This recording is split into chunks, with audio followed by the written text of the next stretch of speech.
Everybody knows the story of the three little pigs. Or at least they think they do. But I'll let you in a little secret. No one knows the real story because no one has ever heard my side of the story. I'm the wolf, Alexander T. Wolf. But you can call me Al. No one knows just how this whole big bad wolf thing got started, but it's all wrong. Maybe it's because wolves eat cute little animals like bunnies and sheep and pigs. That's just the way they are.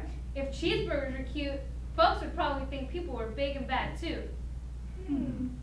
But the whole big bad thing is all wrong. The real story is about a sneeze and a cup of sugar. Way back in Once Upon a Time, our friend, the wolf, was making a birthday cake for his dear granny. He had a terrible sneeze in the cold. He ran out of sugar. Oh, shucks. So he walked down the street to ask his neighbor for a cup of sugar. Now this neighbor was a pig. And he wasn't too bright either. He had built his whole house out of straw. Can you believe it? Who in his right mind would build a house of straw? So of course the minute the wolf knocked on the door, it fell right in. And he didn't just want to walk into somebody else's house. So he called. Little pig, are you in? No answer. He was just about to go home without that cup of sugar for his dear old granny's birthday cake. That's when his nose started to itch. He felt a sneeze coming on. Well, he huffed, and he snuffed, and he sneezed! oh, Jude! And you know what? The whole darn straw house fell down. And right in the middle of the pile of straw was the first little pig. Dead as a doornail. He had been home the whole time. It seemed like a shame to do perfectly good ham dinner just lying there in the straw. So the wolf ate it up. Think of it as a big cheeseburger just laying there. He was feeling a little better, but he still didn't have his cup of sugar. So the wolf went to the next neighbor's house. This neighbor was the first little pig's brother. He was a little smarter, but not much. He had built his house out of sticks. He rang the bell on the stick house. Ding dong. No answer. He called. Mr. Pig, are you in? He yelled back. Go away, wolf! You can't come in. I'm shaving the hairs on my chin. He had grabbed the doorknob when he felt another sneeze coming on.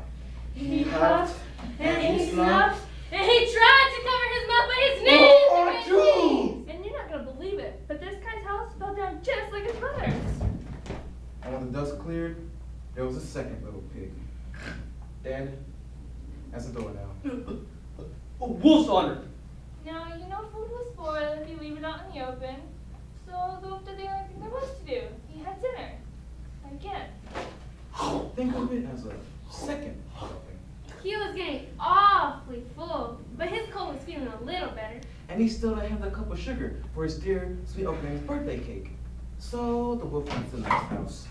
This guy was the first and second little pig's brother. He must have had the brains of the family. He had built his house out of bricks. The wolf knocked on the brick house. No answer. Mr. Pig, are you in? And do you know what that rude little porker answered? Get out of here, wolf! Don't bother me again! Talk about impolite. He probably had a whole sack full of sugar. And he wouldn't get the wolf even one little cup for his dear sweet old granny's birthday cake. What a pig! The wolf was just about to go home and maybe make a nice birthday card instead of cake when he felt his cold coming on. He huffed, and he snuffed, and he sneezed! Oh, Jude! Third little pig yelled. And your old granny can sit on a pin! Now, the wolf was usually a pretty calm fellow. But when he heard someone talk about his dear sweet old granny like that, well, crazy. Move! So when the cops showed up, of course he was trying to break down this pig store. And the whole time, Wolf was huffing and puffing and sneezing and making a real scene. The rest, as I say, is history. The news reporters found out about the two pigs I had for dinner. And they figured a sick guy going to borrow a cup of sugar didn't sound very exciting. So they jazzed up the story with all that huff and puff and slaughterhouse kind of stuff. And they made him the big bad wolf. That's it. The real story. I was framed. But maybe you can loan him a cup of sugar.